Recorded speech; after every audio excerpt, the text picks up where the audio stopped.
Hi everyone, it's Rachel back with the Shades of Orange, and today I'm here to bring you another If You Like This, You Should Read That. This is a horror and thriller edition, but I've also done videos like this for fantasy and science fiction, so link down below if you want to check out all of those. But today I have a new group of comparisons, and as always I say that these are just my ideas, but if you have something different, let me know in the comments. And I'm excited to share with you what I have here. I love making these videos, I love filming them and putting them out there because I love to watch them, so if you're the same way, give this video a thumbs up and let's get started. First, let's start with perhaps the most obvious pairing in this group, but I want to do a recommendation for those of you that love It by Stephen King.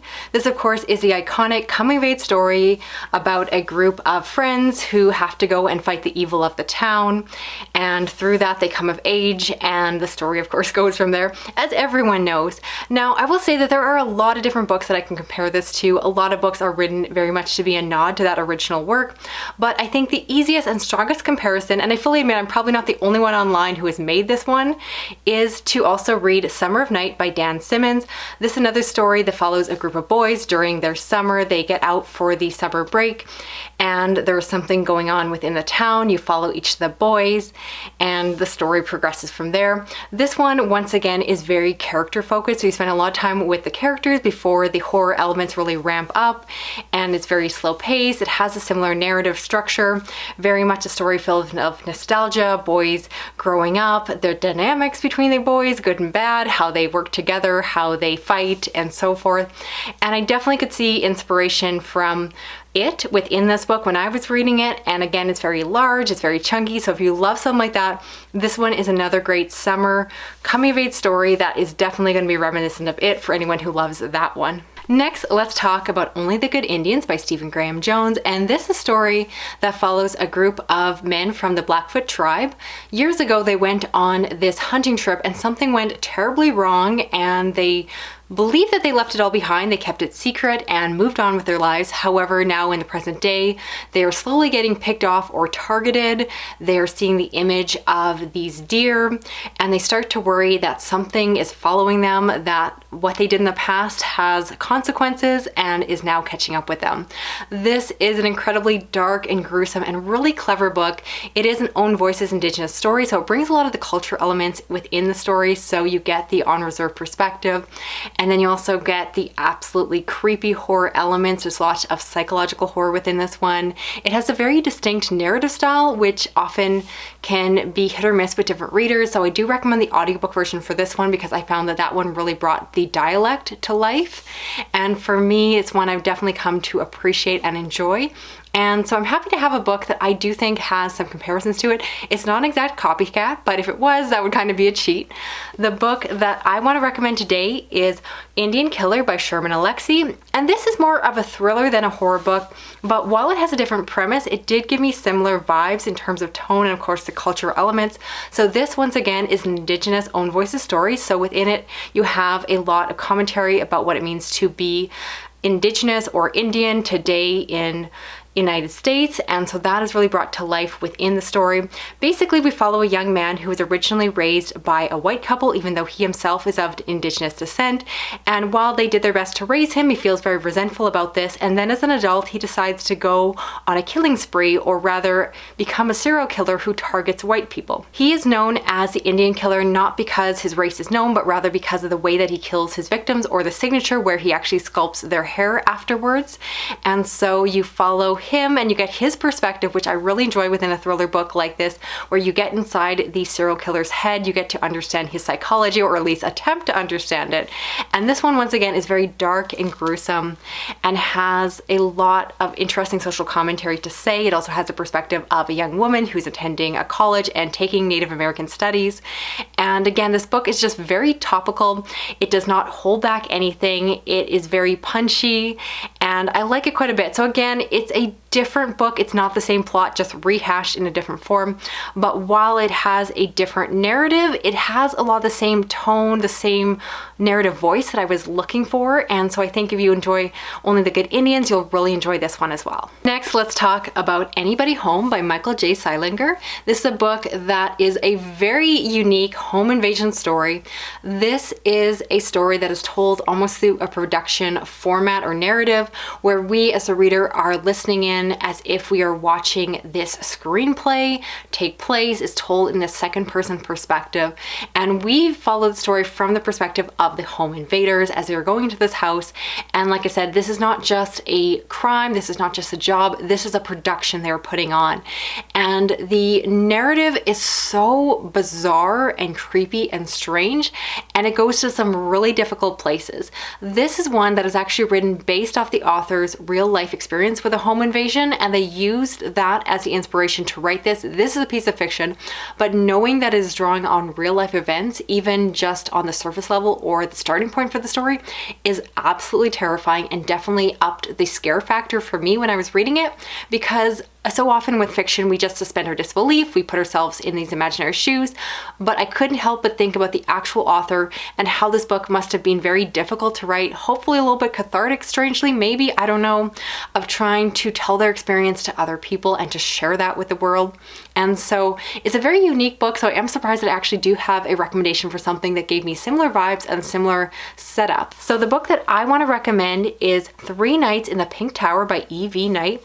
And this is a horror novella, but this is a story of a young woman who opens her door and lets in a man who pulls a gun on her and proceeds to kidnap her. He takes her away to this other place and proceeds to do all the terrible things that happen in kidnapping stories like this. I will leave that there, but know that this one, like the first one I mentioned, has huge content warnings for all the disturbing subject matter, so keep that in mind. If it's not for you, that's perfectly okay. Specifically, I want to recommend this dark and disturbing thriller horror book for similar reasons. The fact that this, like the last one, is a book that is fiction but draws from the author's real life events, and I understand that the real life kidnapping of this author was actually quite similar to the story that she ended up telling, and so she told it as fiction, but when you actually hear more about the real events, you realize that they're not probably that far off from the truth, which again makes the book highly disturbing. Again, not for everyone. I totally respect people who need to pass on this book, but if you're looking for a story that is going to really pack a punch, is going to be really powerful and really help to put yourself in the shoes of a victim in this situation, it was definitely a story that stuck with me. I will give it that. And once again, just like Anybody Home, this is one that I will never easily forget. And if you're looking for those kind of stories, this is one you may want to check out. After that, let's talk about The Year of the Witching by Alexis Henderson. This is a historical horror piece that follows a woman who grows up in a town and is drawn into the woods where she believes that she has a greater calling. And of course, it turns out that she has witchery in her blood, and the story spirals from there. This is a very feminist piece of gothic witch horror, and I fully admit that this is not my preferred subgenre. It's just not for me. But this one did a good job of doing what it was trying to do, and I think if you're looking for that really feminist lens, I do recognize why this one has become such a internet and booktube darling. While I don't completely love this book, just for my personal taste, I do still have a recommendation for a book that is like that. So if you're one of those people who loves The Year of the Witching and are looking for something more, I would highly recommend checking out Slewfoot by Brom.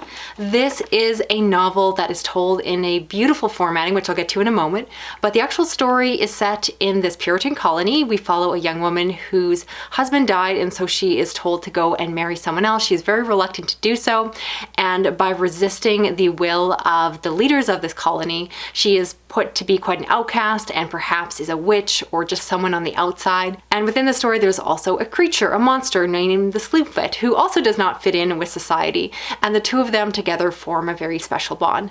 This, once again, is a story that I completely appreciated, but I just don't love that like olden Puritan style historical horror. It's not my thing, but I very much appreciate why people love it so much. And this one I do believe was really well done. Once again, it's very feminist. It's very much about a woman speaking up for herself, saying no when she's just expected to shut up and do what the men in her life are telling her to do. And of course, because it is Brom, if you're not familiar with him, he does amazing work in terms of art. So within the story, there are beautiful pieces of art.